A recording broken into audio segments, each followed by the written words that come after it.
있습니다. 자, 대수능에서 29번 어법 문제. 전통적으로 어법이 여태까지 어떤 역사를 가져왔냐면, 어법에서 지금으로부터 한 6, 7년 전, 6, 7년 전으로 거슬러 올라가면 한동안, 한 7, 8년 이상 동안 어법에서 계속 수일치를 물어봤습니다. 단수야, 복수야, 주어가 뭐니? 여기 동사인데, 주어를 확인하고 단수인지 복수인지 확인해봐. 그런 오랜 기간이 지난 다음에 한 3, 4년 동안 어떤 기조였냐면, 이번에는 동사와 준동사, 즉, 이 문장 안에 동사가 없거든? 자, 주어 여기 있어. 쭉 가고 있다. 여기 동사 자리인데 ing로 바꿨어. 이거 동사인지 알아보겠니? 뭐 이런 거. 어. 이거 해석을 하지 않으면, 그리고 의식해서 주어, 동사를 찾지 않으면, 이거 틀리는 문제들. 그런 동사와 준동사를 구별하는 그런 문제들이 한 3년 정도, 4년 정도 이렇게 나왔어요. 그 다음에는요, 이제 한 2년 정도를 갖다가 어디 쪽으로 갔어? 관계사, 접속사, 뭐 이런 부분 쪽으로 좀 갔어요. 그래서 올해는 도대체 어느 쪽으로 흘러갈까를 되게 궁금하게 여겼어요. 근데 사실 약간 생뚱맞은 문제가 나온 거나 마찬가지예요. 오케이? 자, 1번 같은 경우엔 접속사였어요. 그쵸? 예, so가 있었어. so a feeling. 자, is that 이렇게 했는데 이 대시 접속사 대시였습니다. 뒤에 완벽한 절이 왔는지만 보면 되는 거였죠. 자, 질문이 뭐 2번과 5번이었으니까 대부분의 학생들이 그렇거든. 그럼 2번에 댐이 밑줄 쳐져 있는데 문제는 댐에 밑줄 쳐져 있을 때 이걸 판별하는 방법, 이건 뭘 물어보느냐, 이게 이제 관건이죠. 이걸 모르는 학생들이 너무나 많으니까 이거를 문법적으로 설명하는데 사실 댐에 밑줄이 쳐져 있는 건 그렇게 단순한 게 아니에요. 그래서 제가 지금부터 이거를 차례대로 설명을 자세히 해드려야 될 것 같아요. 음. 자, 이제 어떤 게 있냐면 지금 밑줄 친 게 댐이었죠.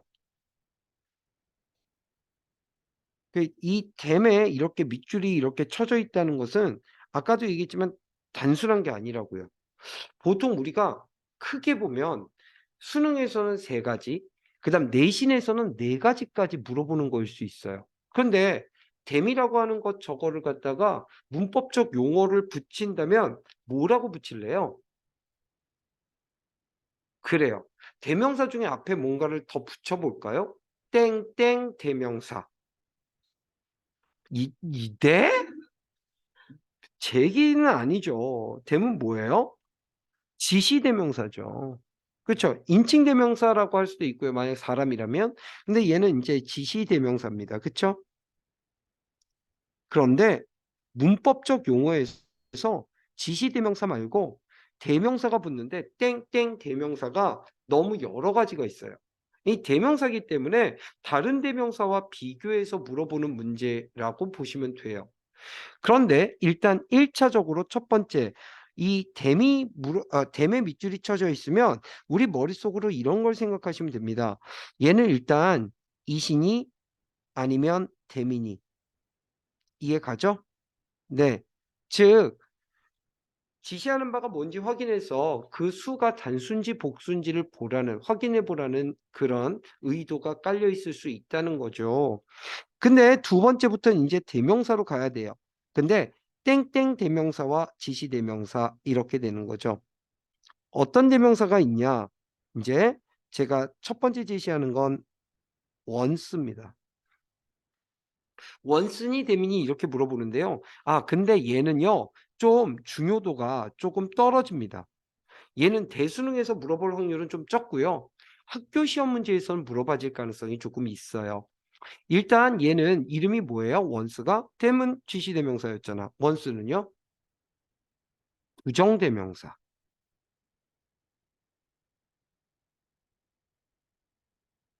부정대명사와 지시대명사의 차이는 뭐예요? 확인할 수 있겠어요? 판별할 수 있겠어요? 맞아요. 원스는 정확하게 그것들이란 느낌이 아니라 그냥 그것들의 종류들, 아무거나 그것들의 종류들, 꼭 그거 말고 뭐 이런 느낌이죠. 근데 댐은 앞에서 분명히 언급이 됐어야 되고 그걸 정확하게 지시하는 것이 댐이에요. 이해가죠? 얘는 내신 시험에서 많이 나오는 겁니다. 자, 그 다음 3번. 3번으로 나오는 게 바로 뭐냐? 댐과 댐셀브스죠.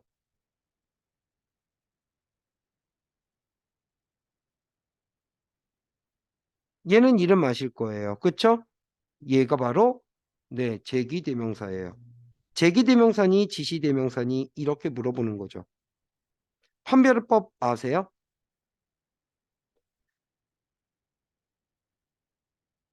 아, 네. 그렇게 표현하는 것도 괜찮아요. 근데 좀 자세히 봐야 되겠죠? 그러면 제기대명사라는 건 어떤 상황에서 나오는 것이냐라고 하면 일단 절이 있을 때, 이제 고등학교 1, 2학년 때 나오는 제기대명사와 그다음 고등학교 2, 3학년 때 나오는 제기대명사는 조금 성향이 틀려요.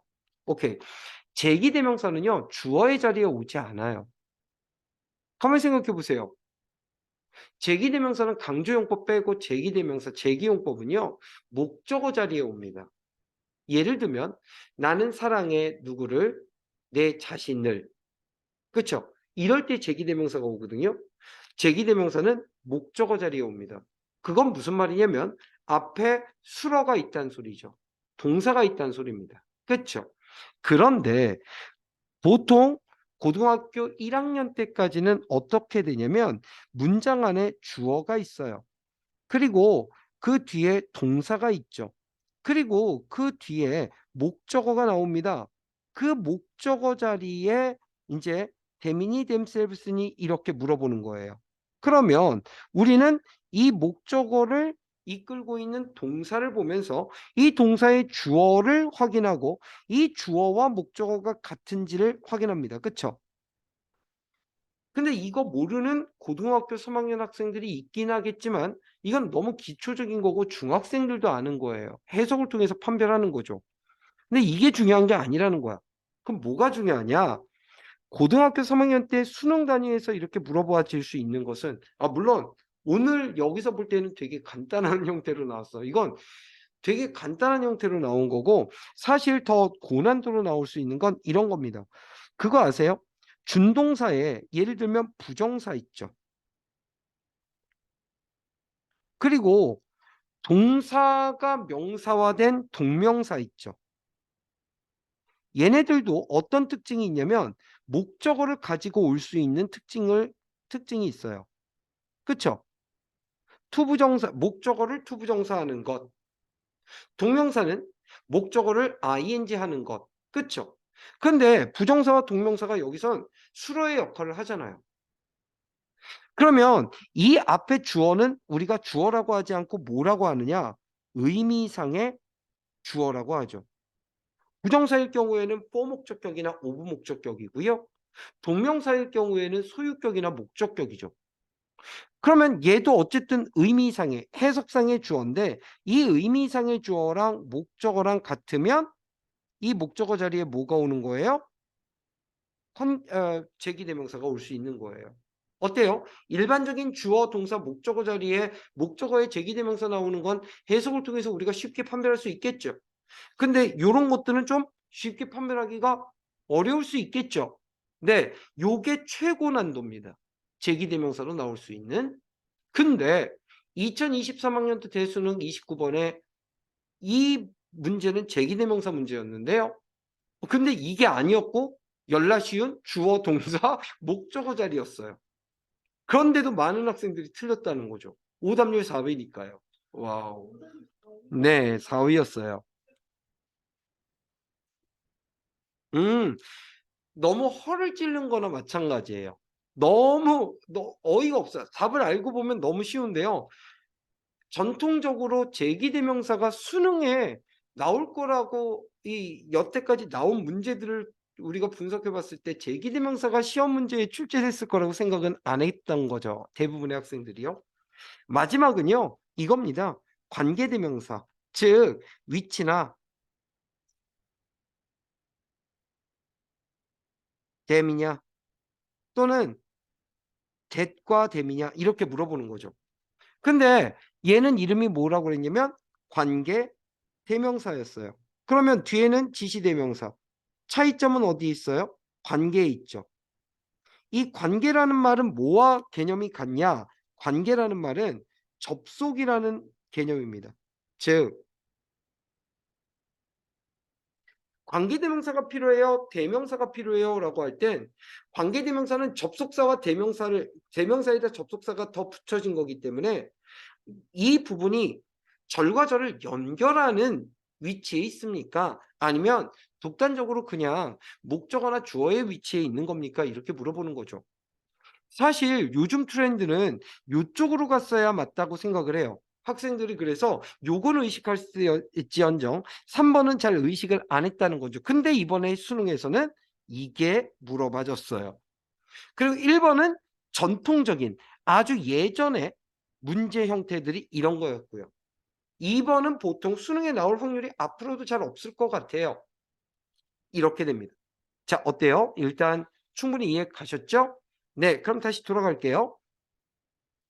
그런데 이 2번을 놓치는 이유는 내가 뭐라고 얘기한 적이 있냐면 대한민국의 영어 교육의 오늘날의 문법은요. 문법을 위한 문법 문제는 지양하고 해석을 위한 문법을 지향한다. 그러면 해석을 해보자는 거죠. 옷들은 말이야 a part of, 일부입니다. 이 형식이네요. 무엇의 일부분이냐면 어떻게 사람들이 how people present 나타내고 보여주는지 무엇을 그들을 어디에다가 to the world 세상에다가 이랬습니다. 그러면 그들이 누구야? 데미.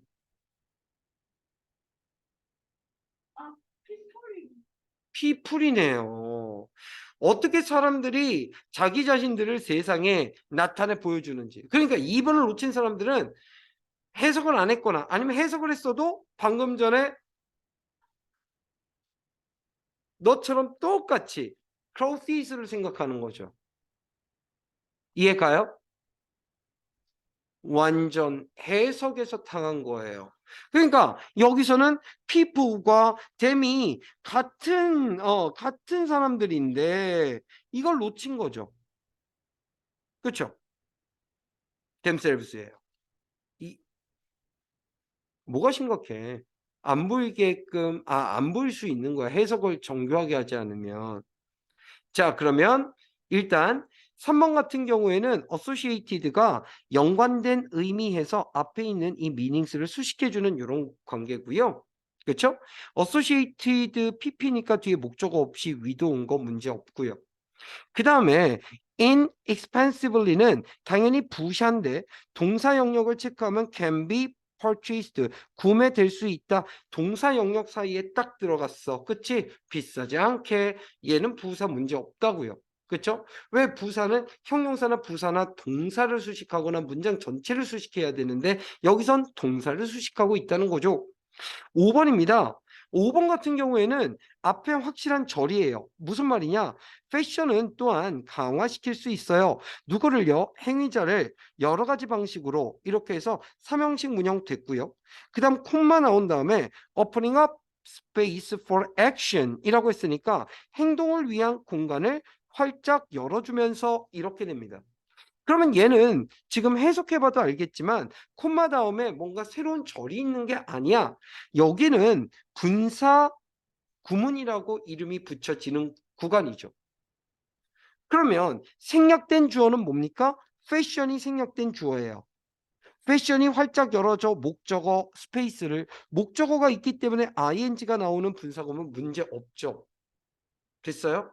네, 이렇게 되는 거예요. 이제 오픈이라고 하는 단어가 학생들이 엇갈리는 이유 중에 하나는 이런 겁니다. 중요해요. 잘 들으세요.